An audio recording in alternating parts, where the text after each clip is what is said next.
podcast, and this is class number 9 in the discourse Naso Rosh, which is the fourth discourse in the great Maamor B'Shasha Hekdimu. We are holding in right at the beginning of chapter 13. We actually started chapter 13, and let's read quickly again what we started.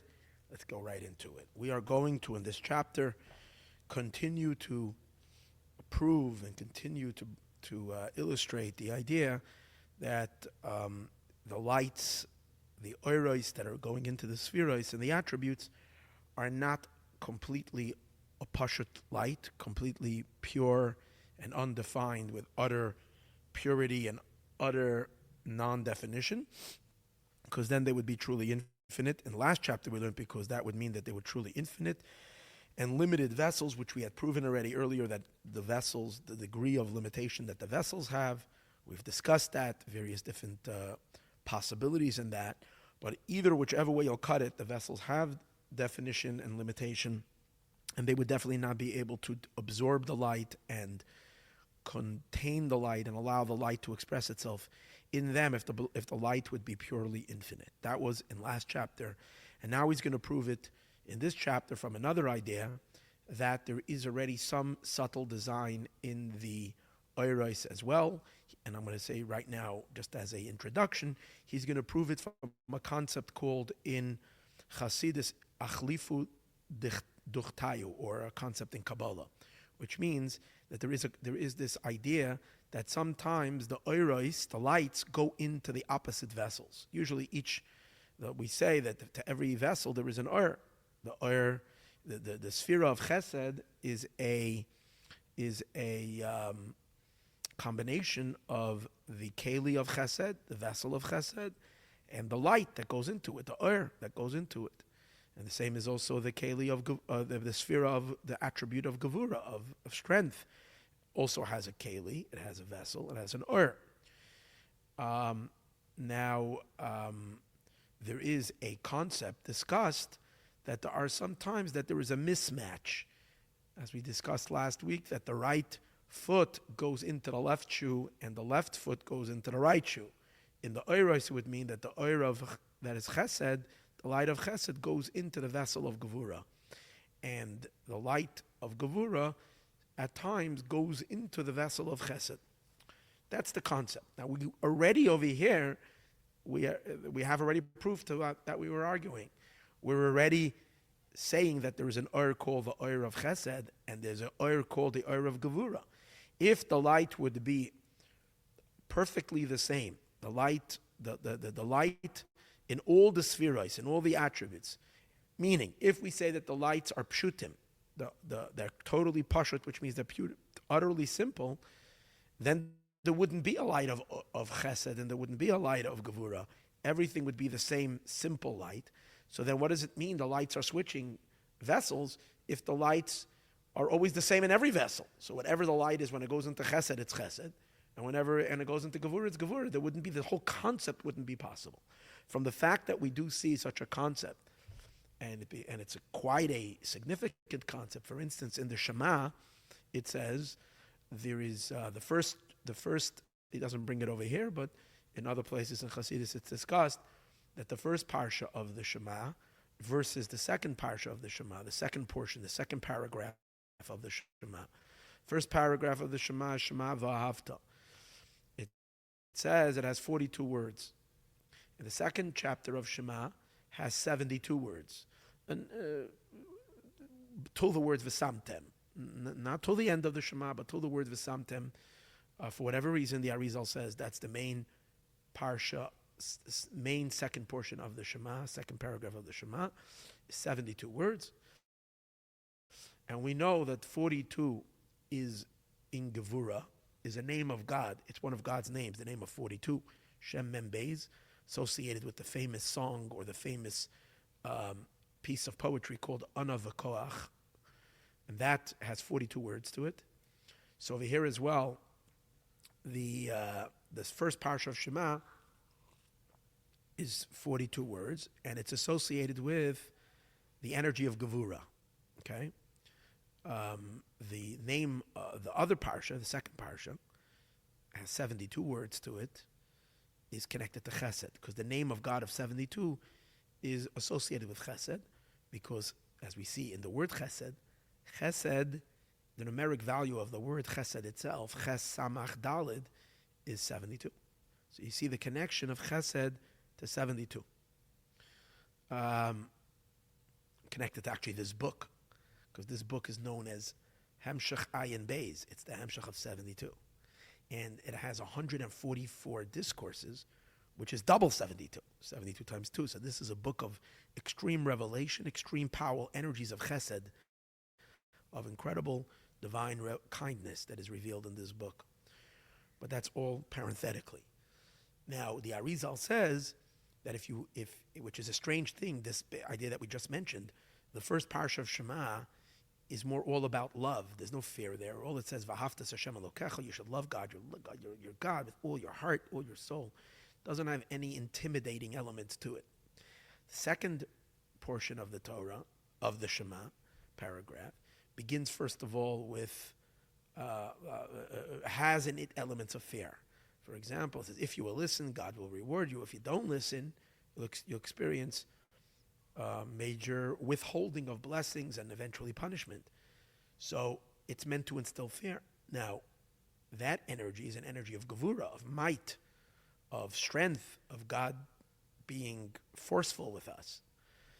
In the second, but yet we're saying that the second Torah portion of the Shema is the energy of gevura. Is the energy of chesed. It's 72 words. So the Arizal says that, either it's Ari or it's a Zohar, but I think it's from the Ari, that the first portion of Shema is the energy of it, which is the energy of 42, is the light of Gevura. The vessel, the container, is a container of chesed. So you have a keli of chesed, the vessel of chesed, and you have the energy, the name of God associated with it. The name of God is always the energy, is the name of 42, which is the energy of Gevura. On the other hand, the second portion, the energy of the parsha, which is the name, is the name of 72, which is chesed. But the vessels are Gevura. That's why there is reward and punishment. The vessel, that's the container, the shape and form of it. So here you see this concept, how you can have an energy of chesed going into a vessel of gevura, of judgment, and the opposite, an energy of gevura going into a keli of chesed. And this is the idea of ichlifu duchtayu, which is a phrase in Aramaic, they exchange places. Those that are supposed to be on the right go to the left side, those that are supposed to be on the left go to the right. But this itself is already telling you that there is chesed and gevura in the Ur. That's the proof that he's bringing. But he's going to really elaborate on it. Let's read it inside. In addition to all the above mentioned, we cannot say the Masha Ur Nikra Ur Chesed, that the light is called the light of Chesed. Only after it goes into the vessel, then it becomes chesed, it becomes kindness. The very same light, if you would put it into the vessel of gevura, would be gevura, because the lights are not in any way defined. If that would be the case, what is the idea that is stated in the Zohar, Parshas Lech Lecha, Daf Pei Zayin Amud Aleph, page 87 on the first side of the page, of Migdash Melech Sham, and in the Pirush of Zohar, which is Migdash Melech, which is a Pirush from one of the great Kabbalists, B'Shem Arizal, in the name of the Holy Ari, he brings over there the concept of Achlifu Dichtayu, that they switch, that the Oiros, they switch their places. Oir HaChesed B'Klei HaGevura, the light of Chesed went into the vessel of Gevura. Chulu. Harei, how can you say that? Einer Shayach L'Kroisei Af Achlifu, how can you call it an exchange? Sherei Ein L'Yachas L'Chesed Yosim L'Gevura. The lights are never, they're always parav, as you would say. They're always non-descriptive, not leaning this way. They're always completely, pure, abstract, and don't have any leanings this way or anyway. They can go either way. It's just pure energy. And so then, what would it mean when we say that it crosses over? So from that, So this is really the whole proof. And you can already go to the next chapter. However, he's going to give us, and this is where we're holding actually now from last class, he's going to give us a deeper understanding of what that means, how it works. And elsewhere it is explained in Yanachlifu Dechtayu. The concept of the switching of their places. Al derech mashal, and the analogy that is given for this is Shammai and Hillel. Of Shammai and Hillel, two great authorities of Torah, two great minds. School, we all know the school of Shammai, the school of Hillel. These were the giants of the giants who, based on their teachings, the entire Mishnah developed, which is the entire oral law. So there was the school of Shammai and the school of Hillel. These are two great sages of the Mishnah who lived, these from the early Tanaim, from the early time of the Mishnah in the Second Temple era. And they both created two schools. Each one, Shammai had its school and Hillel had its school.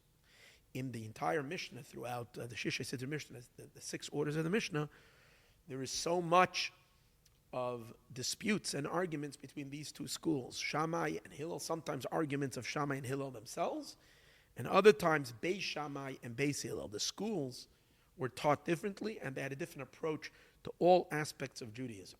We know that in most cases, besides very few cases, the law follows the school of Hillel. Now, in general, most of the time, when Hillel and Shammai, or the school of Hillel and the school of Shammai argue, Hillel takes a lenient approach, is usually much lighter, not so strict, and Shammai is far more stringent and is machmir, which means you're going to get far more cases where Shammai says it's prohibited and Hillel says it's permitted. That's the general state. Now, in Chassidus it says, the Alter Rebbe brings this in Tanya, in his introduction to Tanya. The Alter Rebbe says the reason why Shammai and the school of Shammai was most of the cases, they were strict, and in most of the cases Hillel took a much more lenient approach. That's because Hillel's soul was rooted in kindness, and Shammai's soul was rooted primarily in the world of judgment and of Gevurah. That's why Shammai is far more tougher, stricter, and Hillel is kinder and gentler, and therefore softer, because kindness is soft, and Gevurah is severity, is harsh, and that's why the Shammai has much higher and stricter expectations, and Hillel lets you get away with much more. That's the point, because of the soft approach of kindness. It's like you're coming in front of a judge who is a very, very kind person. Generally, they apply much more lenient. Of course, they have to work within the framework of the law. But within the framework of the law, if you can sentence someone and you can give them the max or the minimal, the kind judge will generally, in most cases, extend and give the minimal sentence. The stern and strict judge, who is a far more, is his soul, the nature, the character, the chemistry of this person's character is to be always tough and severe. So they're generally going to lean to being more, to give the maximum sentence.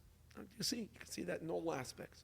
There are lenient people, kinder people, and stricter people, more disciplined people. So that's what the Alter Rebbe says, the difference of Shammai and Hillel. So we were going to use these ideas to explore the concept of Oyer HaChesed B'Kli HaGvura. So what does it say? Al derech mashal Shammai and Hillel, that Shammai and Hillel, sheshneim kiblu merav echad. Now both Shammai and Hillel received their Torah from the same teachers. They both went to school together. They were colleagues in school. At which yeshiva did they study? So before Shammai and Hillel, the two great Torah scholars that were the leaders of the Torah world, shekiblu, as he says over here in the parentheses, shekiblu misham Shmaya ve'Avtalion. They received from the great Torah scholars Shmaya and Avtalion. Stated in the first chapter of Ethics of the Fathers, where it goes through the entire order of Torah transmission. It goes through the early generations of the Mishnah of how the oral law was transmitted from generation to generation. Shema and Naftali, which by the way, they themselves were converts, either themselves or they came and their parents were converts. But and they were the great Torah scholars in which Shammai and Hillel studied from. Now, when they went to class, the way it worked was like this: Shema and Naftali gave the same lessons to Hillel and Shammai, but what came out in the end when Shammai and Hillel went to the same school, it's not like they went to a different school. One went to Harvard and the other went to Yale. They both studied from the same teachers and heard the same classes, and yet the type of teachings that came out to the third generation from the second generation, from Shammai and Hillel, were very different. Hillel gave his lenient teachings, would generally see things one way, would see the cup half full, and Shammai would see the cup half empty, and give all the reasons for being whatever, why it's not good. Hillel has a far more, what we might say, positive approach, and Shammai has a far more stricter and more judgmental approach. Now, both of them received the same, when they went to the same class, which means they had the same teacher, and they received this. It's not like one day Shammai was in school and the other day Hillel was in school. They went to the same lessons and heard the same concepts. What do you see from here? That the same concept, when it is filtered through the mind of a lenient person, is seen and is experienced and is developed in a more lenient way, in a kind way. And the very same concept going through the mind and the intelligence and the experience, the psyche, so to speak, of a very disciplined person, of a very more judging type of an individual, brings forth and calls for judgment. As he says over here, both were makabel merav echad from one teacher, svara echad, one reason. Nevertheless, this one prohibits, matir, and this one it permits. Okay, it was one reason they received. Based on that teaching and this reasoning, this understanding, led Shammai to be strict in a certain situation, to hand down a verdict, a psak halacha in Torah, a Torah ruling that says that such and such is forbidden. And now allowed to do this, let's say, on Shabbos. And Hillel, based on that very same reasoning, argued the argument that based on that reasoning, you should say that it's permitted. So how did that happen? It's the same teaching. So you make the argument. The change happens in their vessels. Now, by the way, this would seem to prove the idea opposite of what he's trying to prove. It would seem to prove that the light is pure. The light can go this way and that way, depending on what type of vessel you're putting it in. Remember, we spoke about if you take clean, clear water that's colorless, you put it in a red glass, it's going to be red water, or at least going to appear red. Put it into a green glass or a blue glass, it's going to be blue. So in this case, same is Shema and Naftali, they were above the strictness of Hillel and Shammai. They were not even dealing with a particular situation. They were giving a Torah abstract concept, an idea. When Shammai filters it through their judgmental vessels, their severe disciplining vessels, it takes on a harshness. It takes on a severity. When Hillel would process it in the vessels of kindness, it would be a gentle verdict. The very same idea, as we say. So why?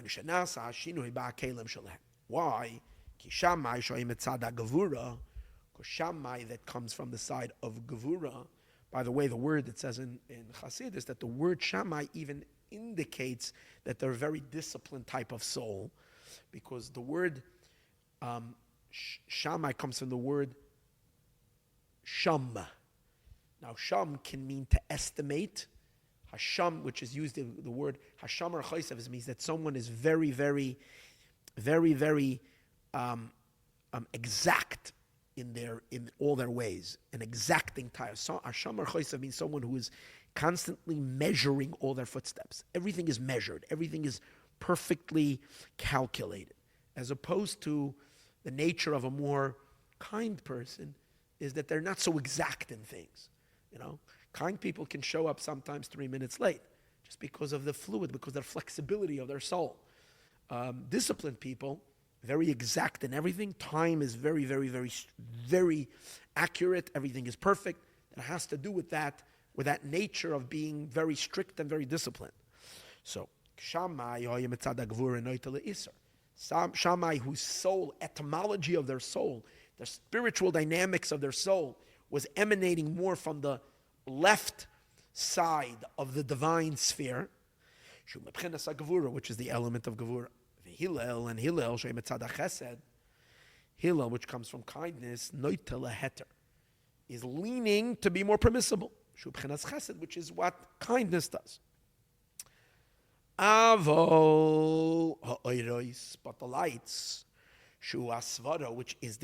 which is what they received from their teacher. Their teacher delivered a pure abstract idea that they received from their teacher. It wasn't like Shmai and Naphtalian had Gevura classes and Chesed classes. It wasn't. They gave one class. They both received one teaching. It made a change according to the character or the chemistry of the vessel. Okay. So this would almost seem to imply a contrary argument to what he is saying. Because he was trying to argue the whole time that there is already leanings in the oiros, in the lights. Here we're giving an example of a light that is not like this or not like that. But first, before we go there, okay, we're going to clarify that. We're going to get to that. But let's just take this slowly.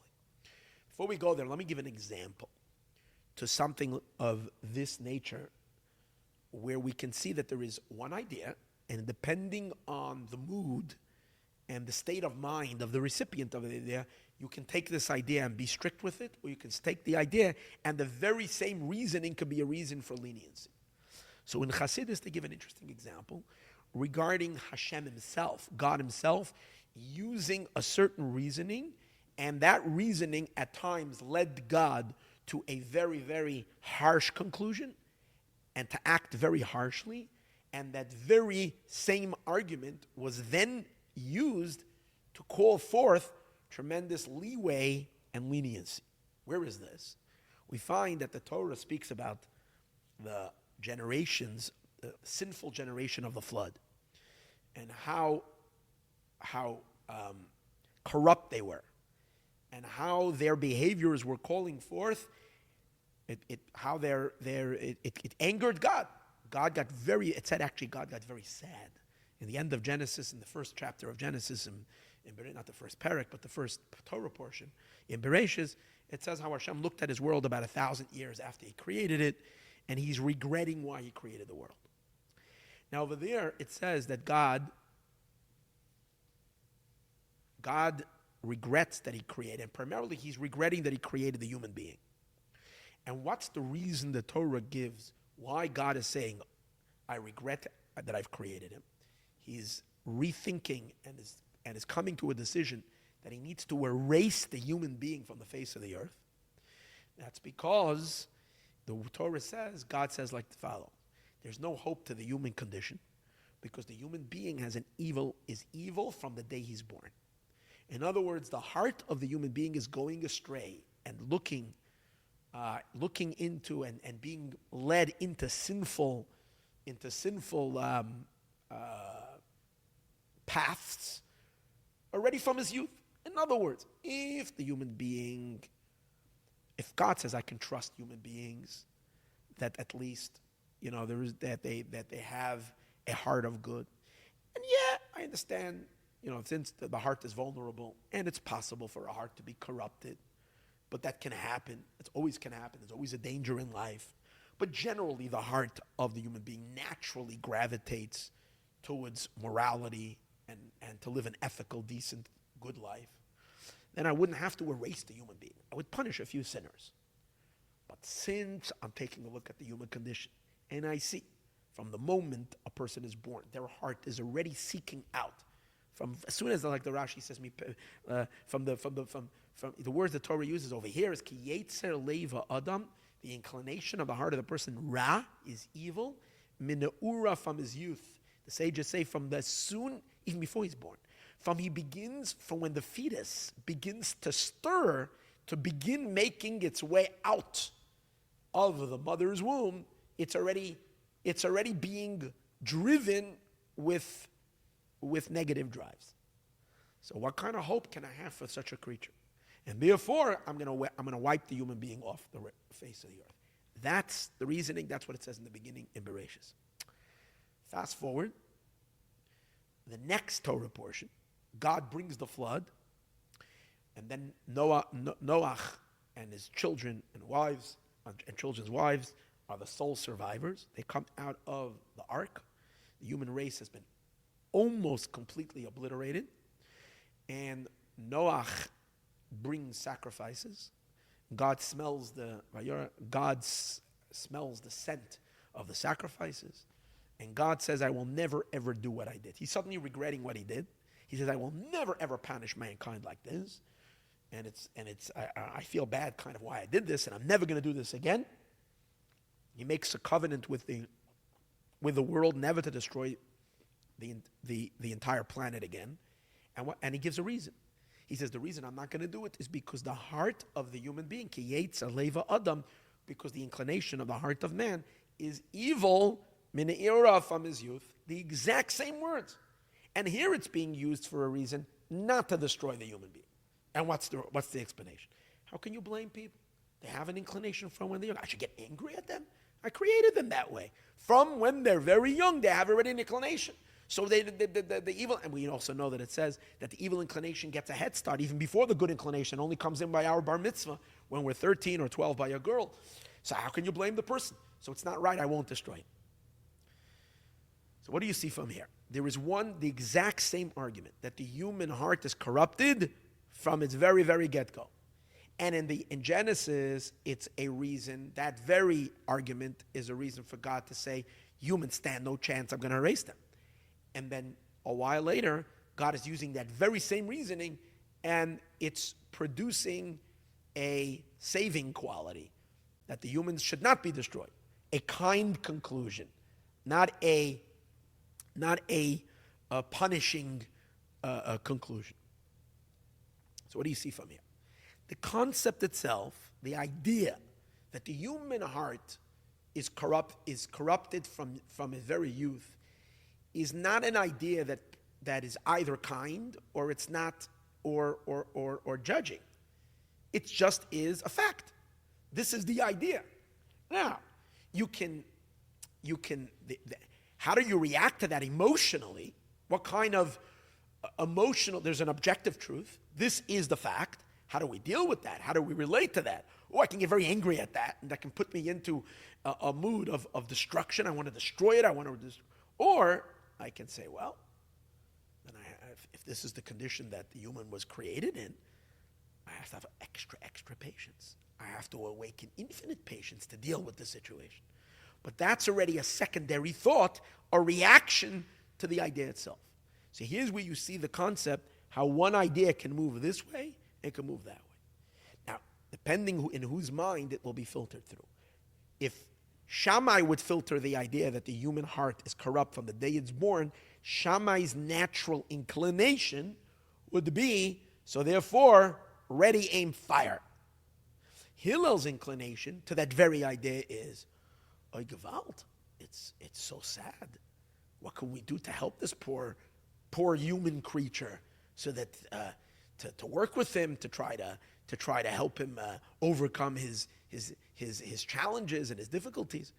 Same reasoning, this way or that way. So that's the idea he's bringing about Shammai and Hillel. Soon we're going to see in the next classes what does it mean that there is a change where the energies go from one to the other. Let's leave that for Be'ezus Hashem tomorrow's class.